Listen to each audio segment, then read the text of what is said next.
So the CEO of Blackrock has recently admitted that wokeness was basically just a manufactured thing. They just totally created it. I guess someone had an inkling that they could make money off of it. They tried to push it. It seemed like it was going to work, and then it ultimately backfired, something that a lot of people predicted a long time ago, including myself. I'm surprised that these big moneymakers didn't predict that sooner, or maybe they just never expected someone like Trump to come along and change things up a bit. But I I think a lot of people predicted it a long time ago. I mean, it's like LGBTQ and such to me. It's a big Katamari ball that it keeps rolling and absorbing more and more things, but eventually it loses things to absorb. Eventually it loses momentum. People move on to something else. They always do this. Everyone's obsessed with O.J. Simpson, Michael Jackson, Trayvon Martin, George Floyd, all this leading up to Black Lives Matter, and then people got over that as well. And yeah, they'll keep quoting things, "I can't breathe" or whatever, but they have moved on. They've forgotten about it. Now they're moving on to LGBTQ. They're moving on to protecting the gays of Hormuz, which is amazing to me to hear. They're moving on to communism for some inexplicable reason. But I'm going to play the clip real quick of the CEO saying this. Remember when BlackRock dove headfirst into woke activism? Well, Larry Fink, who you just heard from a second ago, may have some regrets. Listen. Get you to look in the rearview mirror here. Do you believe the woke era a failed experiment? The ESG, the DEI, the kind of push for that? Society moves, the pendulum moves all the time. In BlackRock's cases, we are responsible for managing money for everybody. Do I believe the pendulum 5 years ago was too far? Yes. Right. So this guy is catching a lot of flack for this, and he deserves blame, but I think people are focusing too much on him. Like, he deserves all the blame in the world, but at the same time you have to share the load. And there are loads of people out there who are responsible for wokeness, for LGBTQ, for all of this stuff happening. It's not just the moneymakers, it's not just the movers and shakers. There are people who do things with that money. Like, the money is just fuel, and the people who use that fuel are the real problem, because money's always existed. Money's always existed. It's always going to be a problem, just like how communism would be perfect if not for the corruption of humans. Money is basically the corruption, but you need people to actually do the thing. You need people to be corrupted, and they are the ones who are ultimately to blame. You could blame this guy all you want. He is the source of the corruption. But let's say in comparison to girls who used to wear clothing and now they don't. What caused that? Well, you have a lot of old movies that put women in them as basically just sex appeal, just meat, basically. But how much influence did that really have over women? Probably not a lot, because I doubt they were watching crappy action movies. But then you have people like Britney Spears and Taylor Swift. Marilyn Monroe, I think, one of the earlier ones, but Britney Spears, I think, was like the major tipping point. In a schoolgirl outfit to represent herself as underage, singing songs about physical and mental abuse in a positive way, as if they were sexy. It's probably the tipping point. It's where I would say the tipping point is. Britney Spears, especially because that came along with the really mainstreaming of the internet a little bit before iPhones and mobile websites and stuff, and so not quite as impactful as it could have been, but countless other women were born of Britney Spears and what she did. And all of those women, they raised more and more and more, and they wore less and less and less clothing and did more and more and more provocative things.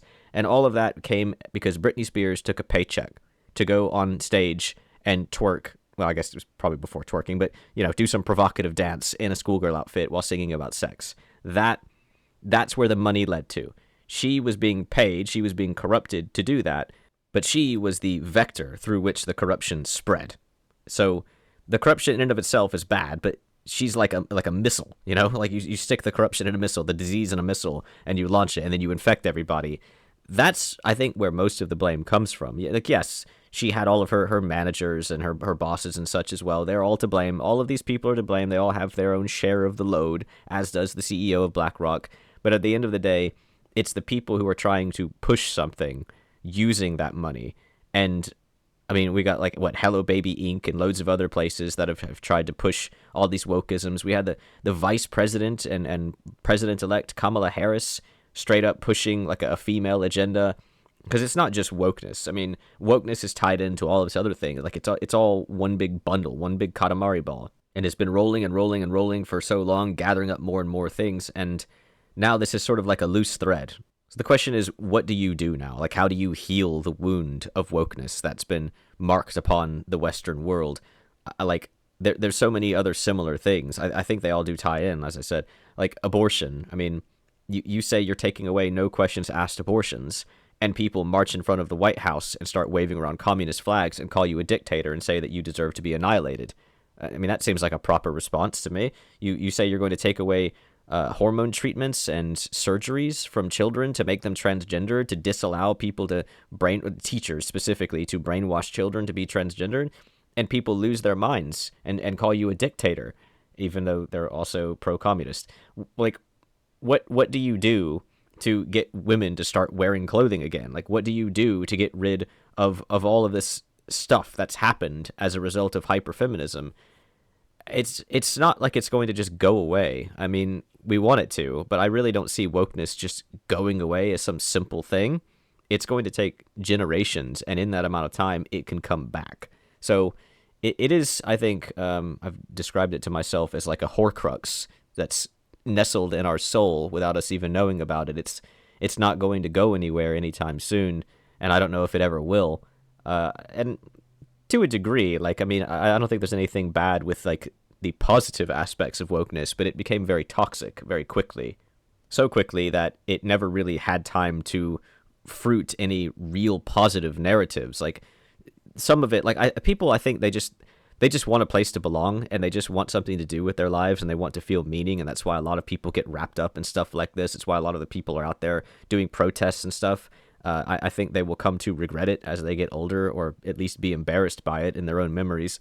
But what do you do to fix the problem is the question. Like, I don't really see that there is anything that you can actually do. I mean, media is the best way to do it, almost like a dog covering up a turd. I don't think there's anything wrong with the positive narratives, but yeah, they're not really a thing that ever existed, because it became toxic so quickly, and people turned it into something, probably something that was never meant to be. Like, that's what I kind of get the feeling with wokeness and with LGBTQ and stuff, is that they were so inclusive and so welcoming that, well, I gotta say the exact same thing I said with communism. People, rats, came in and they twisted it and they warped it and they infected it and corrupted it and changed it.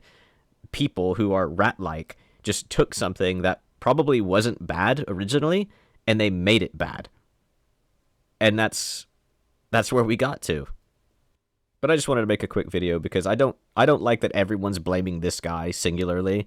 I just wanted to put my 2 cents in there and say that we need to remember that things like Hello Baby Inc. and politicians and, I mean, just even like down to the lowest of the low, like, okay, I'm not going to put too much blame on the lowest bidder, because like, even if it's the old boomers out there waving their communist flags, the angry youth spray painting ICE, your local ICE agent, on the wall of a building, like, they're the trickle-down effect of all of this. The corruption, the money, that's the start of it. The trickle-down is the end of it. It's the people in the middle that I think are the problem. Like, I'm not blaming the 10-year-old walking around in booty shorts and a crop top.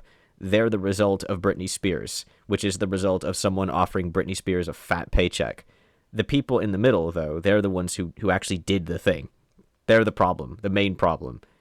So, I don't know. I don't know who they are. I mean, you can point to like Hello Baby Inc. and stuff, but I don't really know who these people are, but they are the ones to blame, more so than this dude at Blackrock, whoever's throwing money around. I mean, they deserve their own share of blame, to be sure, but I just wanted to throw my 2 cents in, because I don't think the blame is being properly spread around. I think they all deserve to share the load, as I've said, and I don't want to hang it around one person's neck, because if you do that, a lot of people go free, and they don't deserve to, and that's just the way I'm looking at it.